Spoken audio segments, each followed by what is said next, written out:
जितने भी नेता हो, बंदूकधारी या डंडाधारी या चड्डीधारी, तुम्हारी औकात नहीं है कि तुम भारतवर्ष की आवाज़ बंद करा सको। अगर आपने किसी को मादर बोला तो हम तो आपकी दादी को गाली देंगे, लेकिन जब वो फौजी भारतीयों को गाली देता है तो मादर चोद हम तुमको भी कह सकते हैं। अगर तुम ये गालियाँ लोगों को दोगे तो भड़वे, कुत्ते, चूतिए सब बोलेंगे। फिर हम तो नहीं कहना चाहते कि रंडी बंडी का शब्द कोई इस्तेमाल करें। तुम ही हो ना major general retired GD Bakshi, मंच पे खड़े होके बोलते हो ये कि रंडी खाना है। भैया अपने घर की बात अपने तक रखो। और उनसे कहा कि भैया कुछ तारीफ करके दिखाओ, तो बहनचोद वो तारीफ से यहाँ से शुरू होती है। रिपब्लिक भारत पे कि मैं तुम्हारा इनकाउंटर कर दूंगा। अरे मेजर गौरव आर्या रिटायर्ड, तुम्हारे पिछवाड़े बंदूक डाल के ठोक दी जाएगी अगर तुमने किसी को इनकाउंटर करने की बात करी तो। तमीज़ में रहो ना, फौजी हो रिटायर्ड, बहनचोद किसी के बाप नहीं हो।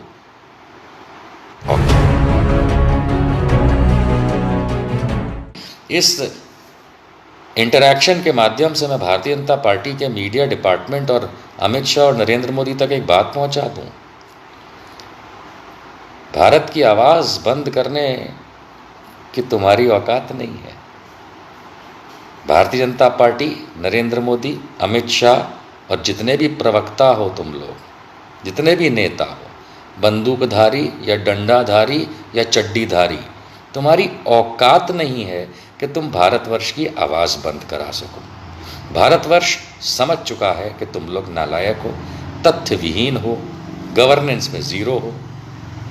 इसलिए तुम्हारे ये हथकंडे जो कुछ गोदी मीडिया चैनल्स अब मान गए हैं और नहीं बुलाते हैं उन लोगों को जो तुम्हारी धुनाई कर देते हैं और ऐसा गद्दा बनाते हैं कि कूद कूद के देश हंसता है क्योंकि तुम्हारे पास तथ्य नहीं होते, तो तुम कर लो कोशिश, पब्लिक और मज़े लेगी। क्योंकि देश की आवाज़ और ऐसे वक्ताओं की आवाज़ कोई बंद नहीं कर सकता। तो भारतीय जनता पार्टी का ये जो डर है भाइयों बहनों मित्रों, ये आप समझ लीजिए डर क्यों है। ये डर भैया इसलिए है क्योंकि नरेंद्र मोदी बहुत इनसिक्योर्ड आदमी है। ठीक है, हम सबको ये बात समझ लेनी चाहिए कि नरेंद्र मोदी, अमित शाह जैसा आप लोग कभी कभी सोचते होंगे या कुछ लोग ऐसा सोचते हैं कि वो बहुत बड़े तीरंदाज और खूंखार राजनीतिक के लोग हैं, ऐसा कुछ नहीं है। ये लोग डब्बू और ढक्कन लोग हैं। इनको इनसिक्योरिटी नाम की जो चिड़िया है वो अंदर तक घुस गई है। इतने इनसिक्योर्ड हैं कि ये बिना झूठ बोले जी नहीं पाते और उस झूठ को इतना बड़ा बनाते हैं कि आम इंसान को ये लगे कि ये सत्य है। लेकिन इस इनसिक्योरिटी का कारण यही है कि इन लोगों के पास गवर्नेंस का तरीका नहीं है। अंततः इन्होंने ये किया कि इन्होंने चैनल्स को अपने कब्ज़े में कर लिया। बहुत सारे चैनल्स हैं, वो चैनल्स दिन रात जो हैं वो मोदी की तारीफ़, पाकिस्तान की बुराई, मुसलमानों की बुराई और सेना की कहानियाँ ये दिखा दिखा करके ऐसा समझते हैं कि बस भारतवर्ष में ये 4 चीज़ें ही बाकी रह गईं। और सबसे बड़ी चीज़ भूल जाते हैं गीता का वो उपदेश जो श्री कृष्ण ने बताया था अर्जुन को कि संसार में परिवर्तन संसार का नियम है, ये वो भूल जाते हैं। तो जिस दिन परिवर्तित होकर के संसार का ये नियम इनके सर पे आएगा, 10 फुट ज़मीन में घुस जाएंगे। प्रवक्ता तो छोड़िए, मोदी जी खुद आपको नहीं दिखाई देंगे।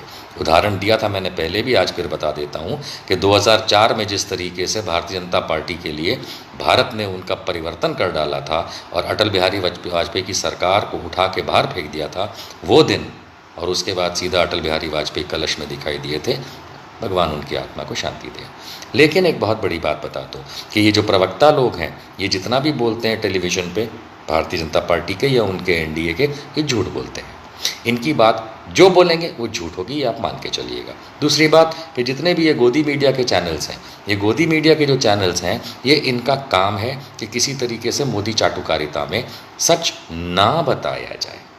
ये झूठ को ऐसा पॉलिश करेंगे, इतना बुरी तरह पॉलिश करेंगे कि काला रंग भी सफ़ेद दिखाई देने लगेगा आपको। लेकिन अब लोग मजाक उड़ाने लगे हैं इनकी चीखा चिल्ली से, इनकी भाषा शैली से, इनके झूठ से। अगर पसंद आ भी रहे हैं ये लोग तो मेरे ख्याल से वो 5-10% लोगों को पसंद आ रहे हैं जो मोदी जी के चाहक हैं, ठीक है, उनको पसंद आ रहे हैं, आने दीजिए। लेकिन भैया अगर आप बंद कराने की कोशिश करेंगे ऐसे वक्ताओं को जो आपको धोबी पछाड़ मारते हैं, तो इससे तो बात और फैलेगी, इससे बात रुकेगी थोड़ी ना। मेरे जैसा व्यक्ति, मैंने ज़िंदगी में कभी किसी चैनल को ये नहीं कहा कि प्लीज़ मुझे बुलाना ना, कभी नहीं बोला। ज़रूरत ही नहीं है, जिसको बुलाना है बुलाए, ना बुलाना ना बुलाए। हमारी आवाज़ चैनल पे आने से पहले भी बाहर पहुंचती थी, चैनलों पे आने के बाद भी पहुंचती थी, और अभी भी पहुंचती है। ऐसे मेरे जैसे कितने ही वक्ता हैं, कई तो पार्टियों के वक्ता हैं, कई इंडिपेंडेंट वक्ता हैं जो अपनी बात रखते हैं, लेकिन झूठ का कभी हम साथ नहीं देते और झूठ बोलने वालों को उल्टा टांग देते हैं। इसके बहुत सारे उदाहरण हैं। अब बात आती है बहुत शॉर्ट में कि इस चीज़ से भारतीय जनता पार्टी को क्या मिलेगा? एक मोनोटोनस बिहेवियर मिलेगा, चैनल्स घिसते रहेंगे। मान लीजिए कि 40-50-60% चैनल्स ऐसे हैं जो मोदी मोदी करते रहेंगे, करने दीजिए, उन्हें कोई फ़र्क नहीं पड़ता।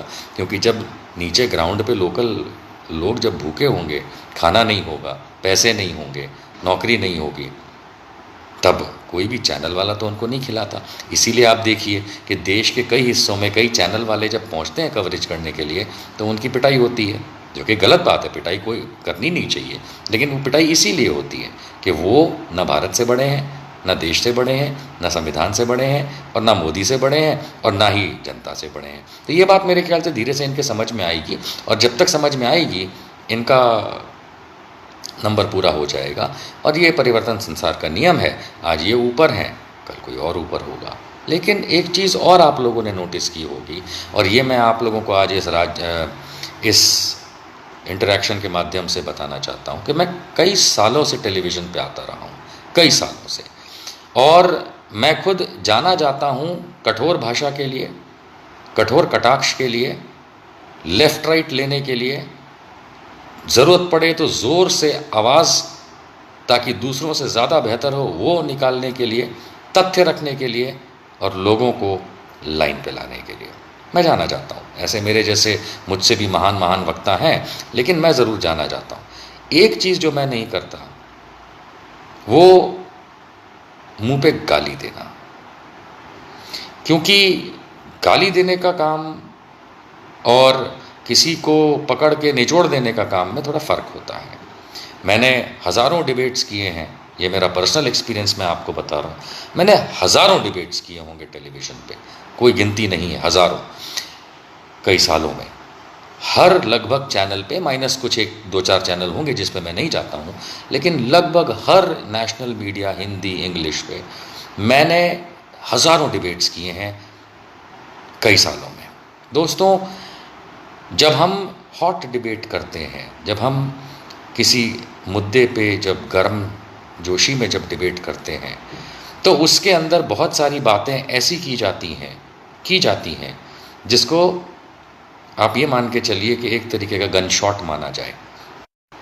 गोली चलाना जैसे लड़ाई में होता है, आप बंदूकें चलाते हैं, तोपें चलाते हैं, तो इसी तरीके से वाद विवाद, और ख़ास करके जो कुछ चैनल्स का एक तरीका बन गया है आजकल के, वहाँ पे लड़ाई झगड़ा होना ही है, उसी से साबित होना है कि कौन जीता कौन हारा।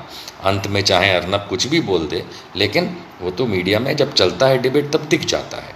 तो हम लोग सब ओरल बंदूकें चलाते हैं, बातें करते हैं, है ना, और अपने कटाक्ष से, अपने तथ्यों से, अपनी आवाज़ से और अपने स्टाइल से सामने वाले को वाद विवाद में हराते हैं। कोई बड़ी बात नहीं है।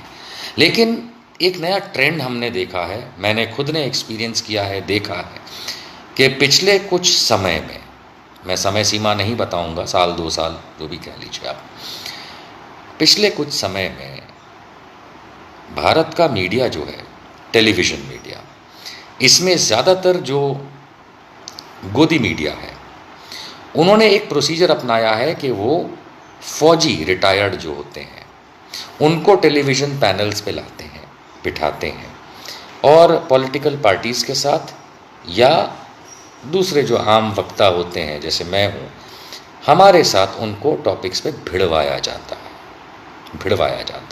भिड़वाया इसलिए जाता है क्योंकि पैटर्न ही भिड़ने का है। तो डिस्कशन होता है, बहस होती, डिबेट होती, मुंह ज़बानी लड़ाइयाँ होती हैं, सब कुछ होता है। भारतीय जनता पार्टी और इनकी जो एलाइज़ हैं, इनको तो चलिए 2 मिनट के लिए साइड में रख देते हैं, क्योंकि वो तो हैं ही फ्रस्ट्रेटेड लोग, इसलिए उससे तो कोई फ़र्क नहीं पड़ता। ज़्यादा ज़रूरी बात ये है, और पिछले कुछ सालों में आपने देखा होगा कि जो रिटायर्ड फौजी अफसर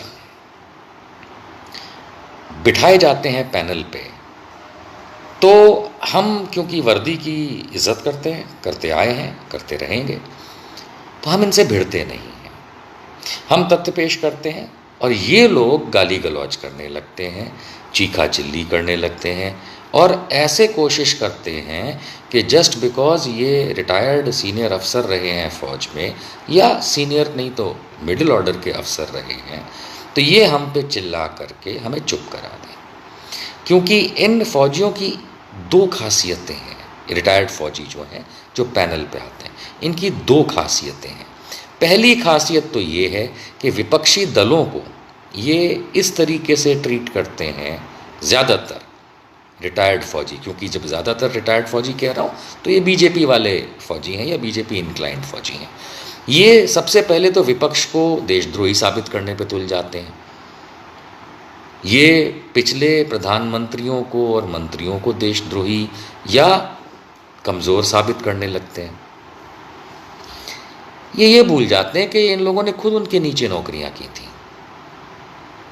जब ये कर्नल रहे होंगे, जनरल रहे होंगे, मेजर रहे होंगे, कैप्टन रहे होंगे, विंग कमांडर रहे होंगे, स्क्वाड्रन लीडर रहे होंगे, कमोडोर रहे होंगे, जो भी है, तो उनके नीचे ही नौकरी की होगी कभी ना कभी। और आज क्योंकि वो रिटायर हो चुके हैं, आर्मी एक्ट में अब ये कवर नहीं होते, ठीक है, लेकिन क्योंकि इन्हें भाजपा से कुछ चाहिए, जैसे जनरल वीके सिंह को मिला रिटायर्ड को, है ना, और राठौड़ को मिला, लेफ्टिनेंट कर्नल राठौड़ जो ओलंपिक्स का मेडल जीत के आए थे, इसलिए रिटायरमेंट के बाद उनको बीजेपी का लाभ मिला, दोनों मिनिस्टर खेलते रहे। तो इस तरीके की, कोई गवर्नर बनने की ताक में होता है, कोई उनकी कमिटीज़ में आने की ताक में होता है, कोई मिनिस्टर बनने की ताक में होता है, कोई कुछ नहीं तो MP MLA की बनने की ताक में होता है। जैसे बॉम्बे के जो रिटायर्ड पुलिस कमिश्नर थे, वो मेंबर ऑफ पार्लियामेंट बन गए उत्तर प्रदेश से जीत के भाजपा। तो इनकी ये चाहतें होती हैं जिसके ऊपर इनका अधिकार है, लेकिन इस अधिकार के चलते अगर ये देश के पिछली सरकारों को, पिछले प्रधानमंत्रियों को अगर ये कमज़ोर, नालायक, देशद्रोही, अगर ये सब ये साबित करने तुलेंगे, तो मेरे ख्याल से हम में से कोई भी इस बात से एग्री नहीं करेगा। हम में से कोई भी पूरे भारत में से, सिवाय के कुछ चपड़गंजू संघी हो सकते हैं जो इस बात को अलग तरीके से देखें, लेकिन भारतवर्ष कभी इस बात को नहीं सराहेगा कि हमारे रिटायर्ड फौजी हम आम इंसानों को गाली दें। मैंने एक टेलीविज़न शो किया था, मेरा कई सारे शोज़ में से एक उदाहरण देता हूँ। एक मैंने डिबेट किया था कश्मीरी पंडितों के मामले पे, TV9 भारतवर्ष नाम के चैनल पे। उस पे एक lieutenant general SP Sinha retired हमारे साथ पैनल पे थे, और भाई सीधी बात है कि सिन्हा साहब इज़्ज़त के लायक हैं। क्यों? क्योंकि रिटायर्ड लेफ्टिनेंट जनरल हैं। तो भाई जब मामला थोड़ा गरमाया वहाँ पे दोस्तों, तो उन्होंने, आप लोगों ने देखा होगा, मैंने पहले शेयर किया, पूरे इंडिया में शेयर हुआ, यहाँ तक कि आर्मी को इस बात से अपने आप को पीछे लेना पड़ा। सैकड़ों सीनियर और junior officers army, air force, navy ने ऐसे lieutenant general retired SP Sinha को दुत्कारा भी था। ये भाई साहब लाइव टेलीविज़न पे बैठे हुए, सामने कश्मीरी पंडित बैठे हुए, ये इस तरीके से बात कर रहे थे कि मौत के बदले मौत और बलात्कार के बदले बलात्कार मिले। तब मैं चिल्लाया, खूब मैंने हल्ला मचाया, और उस समय TV9 भारतवर्ष पे इफ़रा जान मेरे साथ को पैनलिस्ट कश्मीरी पंडित थी, और सुमायरा खान जो उस शो की एंकर थी जो TV9 भारतवर्ष की हैं। हम लोगों ने बामुश्किल इस चीज़ को रोका और उस आदमी को समझाने की कोशिश करी, lieutenant general retired SP Sinha को, कि ये फ़ौजियों का तरीका बात करने का नहीं है। इस बात पे lieutenant general SP Sinha retired की बहुत थू हुई थी पूरे देश में। यहाँ तक कि आप सोचिए कि पाकिस्तान के राष्ट्रपति ने इस पूरे वक्तव्य के ऊपर ट्वीट करी, मतलब कितना गंद मच गया था। मुझे याद है, मैं आज पहली बार बता रहा हूँ, लोग रिवाइंड करके उस एपिसोड को देख सकते हैं। उस आदमी ने, यानी कि lieutenant general SP Sinha retired ने, इस पूरी धमाचौकड़ी जो चल रही थी उसमें उसने मुझे फक ऑफ बोला था। मैंने उसको जवाब नहीं दिया था। आदत अनुसार फेसबुक फिर एक बार बीच में पॉज हो गया। खैर, तो उन्होंने मुझे जो गाली दी तो मैंने उनको कोई जवाब नहीं दिया, क्योंकि दिल में एक फिर भी इज्जत होती है कि ये आदमी रिटायर्ड लेफ्टिनेंट जनरल है, इसने मुझे गाली दी, ये कमज़ोर है, तभी इसने मुझे गाली दी। उसी तरीके से हाल में चीन के मामले को लेकर के प्रधानमंत्री नरेंद्र मोदी अभी लेह जा कर के आए हैं, और उसके बाद रिपब्लिक टीवी पे, रिपब्लिक भारत हिंदी चैनल जो है, उस पे एक डिबेट के अंदर major general retired GD Bakshi ने एक पैनलिस्ट, जो कि लगभग पैनल पे सभी बराबर ही होते हैं, कोई बड़ा छोटा नहीं होता है, उसको माँ की गाली दी। देखिए, गाली देना कोई बड़ी बात नहीं है। भारतवर्ष के अंदर सड़क पे जाइए, दिन रात गालियाँ ही गालियाँ चलती हैं। आप अच्छा लगे या बुरा हम सब जानते हैं कि सड़क पे जैसे ही हम जाते हैं अपने घर से बाहर, और कईयों के तो घर के अंदर भी, आम बात है कि बाहर सड़क पे गालियाँ सुनना एक नॉर्मल बात है। बहुत गालियाँ बकी जाती हैं इस देश में। शायद इतनी गालियों को अगर संग्रह किया जाए और उसमें से बिजली निकाली जाए तो 2-4 राज्यों में तो बिजली फ्री हो जाएगी। इतनी गालियाँ इस देश में पड़ती हैं, आम इंसान देता है। लेकिन एक फौजी, रिटायर्ड, सीनियर, किसी आम इंसान को, पैनलिस्ट को गाली देगा? नेताओं की तो मुझे फिर भी समझ में आती है कि नेता तो कोई अच्छे लोग तो होते नहीं हैं, ज़्यादातर बुरे लोग ही होते हैं, तभी तो वो इतने ऊंचाई पे पहुंच जाते हैं। अच्छे लोग कम पहुंच पाते हैं। वो उनमें से, जैसे हिमाचल प्रदेश का मेरे ख्याल से सतेंद्र सिंह सत्ती नाम है, उसने कुछ 2 साल पहले या साल भर पहले राहुल गांधी को माँ की गाली दी थी मंच पे खड़े होकर। नरेंद्र मोदी ने कई बार गलियाया है, अलग अलग तरीके से, डायरेक्ट नहीं इनडायरेक्टली, है ना, विपक्ष के नेताओं को। कुछ नहीं तो भाजपा के एक मंत्री रहे हैं राजस्थान से, उन्होंने पूर्व प्रधानमंत्री मनमोहन सिंह को साला बोला था राजस्थान में, गुलाब सिंह ने। तो पॉलिटिशियंस का तो मुझे फिर भी एक अंदाज़ है, हम सबको एक अंदाज़ है कि इनकी ज़ुबान फिसल जाती है या ये जानबूझ के गाली देते हैं, क्योंकि वो हमारे इलेक्टेड रिप्रेजेंटेटिव है ना। हम लोग जो सड़क पे गालियाँ देते हैं, आप लोग सब लोग मिल करके, पूरा भारतवर्ष, संघियों की तो बात ही जाने दीजिए, वो उन्हीं के चुने हुए रिप्रेजेंटेटिव हैं, तो वो उनकी रिफाइंड गालियाँ बोलते हैं, ये मुझे समझ में आता है। लेकिन फौजी, जनरल और कर्नल टाइप के लोग अगर आम इंसानों को गाली देने लगेंगे तो जीडी बख्शी साहब, एसपी सिन्हा साहब, आपके लिए एक छोटा सा मैसेज है, आप भी गाली खाएंगे फिर। अगर आपने किसी को मादर बोला तो हम तो आपकी दादी को गाली देंगे, क्योंकि आप आर्मी एक्ट में नहीं आते, आप उम्र में बड़े हैं, आप लोग, आप सीनियर हैं। हमारे भारतीय संस्कृति के हिसाब से सीनियर्स को, बड़ों को बुरा नहीं बोलना चाहिए।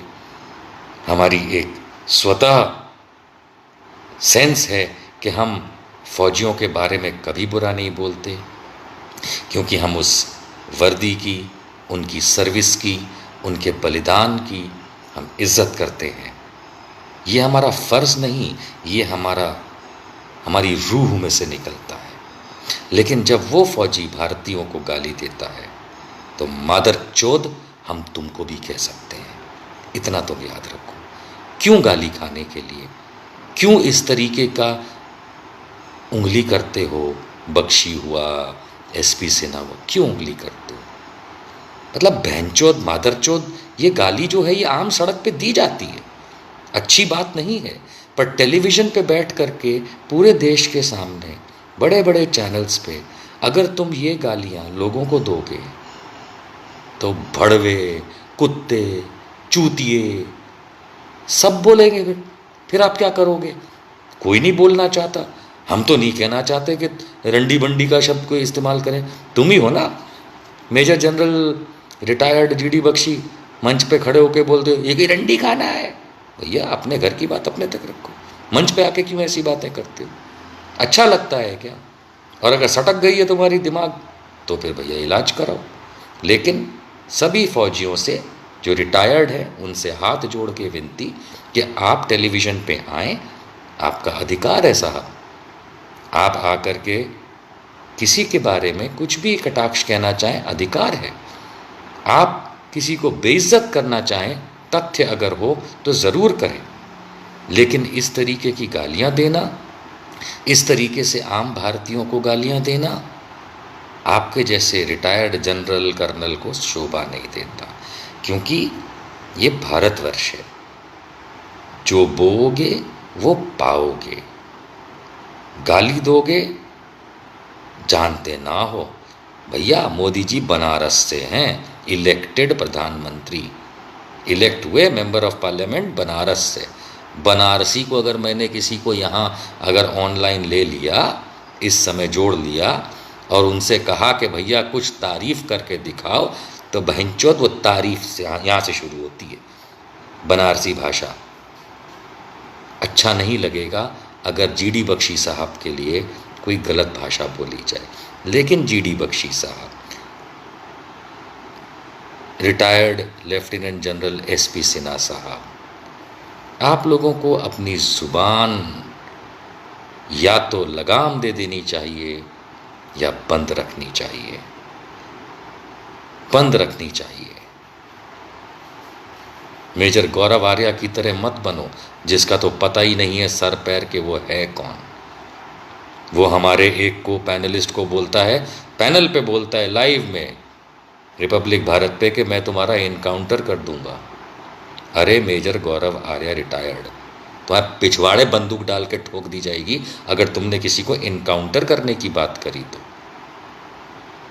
तमीज़ में रहो ना, फौजी हो रिटायर्ड, बहनचोद किसी के बाप नहीं हो, औकात में रहो। गालियां देते हो माँ बहन की तुम लोग टीवी पे आके, और वो चैनल के मालिक और चैनल के एडिटर चला भी लेते हैं। शर्म आनी चाहिए। तुम्हारे तो वर्दी उतार देनी चाहिए, तुम जैसों की वर्दी उतार के पब्लिक को गाली देने के लिए या पब्लिक के रिप्रेजेंटेटिव्स को गाली देने के लिए माँ बहन की कोड़े पड़ने चाहिए। शायद आगे चल के जब सरकार बदलेगी शीघ्र, उसके बाद ऐसे कुछ नियम आएंगे। क्योंकि भारत के राष्ट्रपति जी को तो, माननीय को तो मैंने जब रिक्वेस्ट भेजी थी इन मामलों में मिलने के लिए, मना कर दिया उन्होंने कि मुझसे नहीं मिलना चाहते, मत मिलिए, मत मिलिए। आपको भारत सरकार ने मना कर दिया होगा मिलने के लिए, ठीक है, नमस्ते, कोई बात नहीं। हम जानते हैं फिर हम ऐसे रिटायर्ड फौजियों को कैसे सीधा करेंगे और करेंगे। और इस वीडियो को देखने वाले गांव-गांव में अगर कोई असली फौजी है, मैं फौजी पुत्र हूँ, अगर कोई असली फौजी है तो वो मेरी बात से सहमत होगा कि जो व्यक्ति अपनी ज़िंदगी हमारी सुरक्षा के लिए बलिदान और ज़िंदगी कुर्बान करने में लगा देता है, वो हमें गाली नहीं देता। हमें गाली देने वाला सैनिक हो ही नहीं सकता, पाकिस्तानी सैनिक ज़रूर हो सकता है। सोचना पड़ेगा कि ये कहीं रिटायर्ड ये जो अफसरान हैं, ये कहीं पाकिस्तान से तो मिले हुए नहीं हैं, क्योंकि बीजेपी तो पाकिस्तान से मिली हुई है जैसे चीन से मिली हुई है। इन रिटायर्ड फौजियों का कुछ सोचना पड़ेगा, खास करके ये जो भाजपा वाले रिटायर्ड फौजी हैं।